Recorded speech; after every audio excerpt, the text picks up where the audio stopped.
So just because the season started doesn't mean you stop improving or stop working out. If anything, all it means is that we adjust the way that we train, and we just need to be smarter and more efficient with the work that we put in. So in this video, I want to give you guys the tips that you need to build and craft these workouts efficiently so you can not only keep getting better, but you can perform to the best of your ability in games this season. So the first thing is we need to have the mindset that we still need to keep getting better. What most people do is they either maintain, they just keep getting up shots, they work out here and there, or they don't work out at all, right? They just go to practice and think that's enough, which it absolutely isn't. What happens is they just keep going to practice, they slowly get worse and worse and worse, and guess what happens? Come playoff time, they're not ready, they haven't been working on the shot, they haven't been doing any skill work whatsoever, so by the time the playoffs come, they're at their worst. They started up here, they end the season down here. Guess what? Okay, off season, now we got to start to build it back up again. Instead of improve.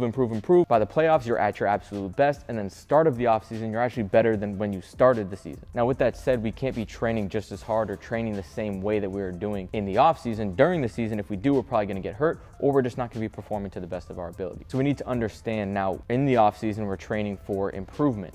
In the season, we're training for performance. So our reps are going to look a little bit different. Off season, it's a lot of variability, a lot of challenge, a lot of live reps. Now we're still going to get that to some degree during the season, but it's going to be a little bit more towards that performance, a little bit more block practice, a little bit more training to get that confidence to perform well in game. So this would be the time that we're going to get some block shooting, some spot shots where we're going for, hey, 5, 10 in a row. We're getting a lot of volume. Now, I think, again, another mistake that I think a lot of people make is, again, they stop doing the decision-making stuff. Oh, I don't want to get hurt. So all they do is on-air work. We can still include a lot of decision-making stuff. We can just change it, maybe a little bit of dummy defense here, maybe just some contest instead of full-on defense. But we still need to be getting that work, but we're just a little bit more towards that performance side. Now, it's going to differ a little bit depending on the age of the level that you guys are at.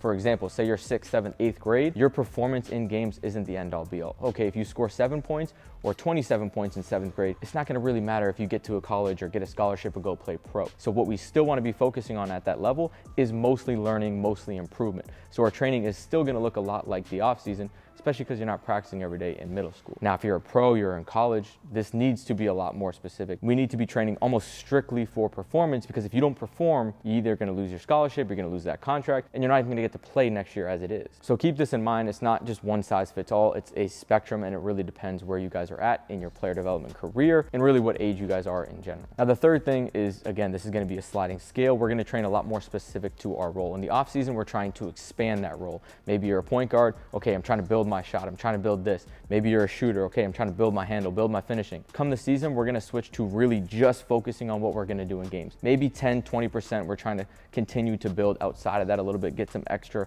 kind of curricular work. But in season, we're a lot more specific to that role. If you're a catch and shoot guy, 80% of your work is gonna be catch and shoot stuff, hitting shots, shot fakes, one dribbles. Now, again, like I said, this is a sliding scale. If you're younger, your role doesn't really matter because A, it's gonna change. B, you're gonna get better. You may hit a growth spurt, so it's gonna really differ. You wanna be a lot more broad versus, again, if you're that college player, the pro player, your role is pretty much solidified. We're gonna go, again, 85, 90%, just focus on what you're currently doing in games, maximizing that so we can get the best out of the games that we possibly can and perform to the best of your ability. Now, point number 4 is a lot of players don't want to work out on game day, before games, after games, because they're tired. They don't want to work out before or after practice because, again, they don't want to be tired for practice. So what they end up doing is just working out on their off day. What happens is you work out for 7 days straight, you do that for a couple weeks, and you didn't have a day off. So what I think is smart, what you see a lot of NBA players doing, is they lift on game days, whether that's before or after the game. They work out on game days. They work out before or after practice. So it's much wiser to do this and to get a little bit more work on the days that you do work, and then have that full day off. Use Sunday as your full day off. For example, if you have a game on Saturday,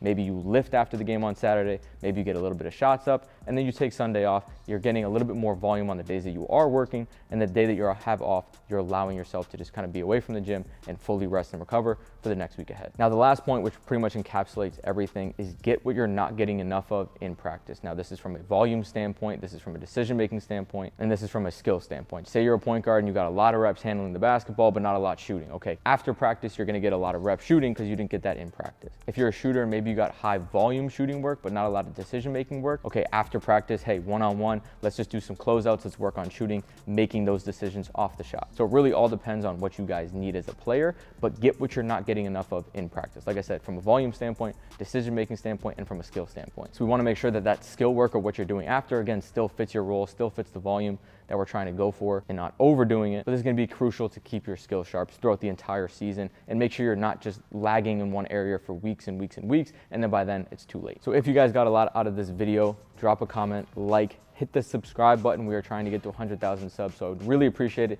if you guys did that. If you guys are enjoying these videos, again, helps the channel grow, helps us out. So with that said, we'll see you guys soon. Peace.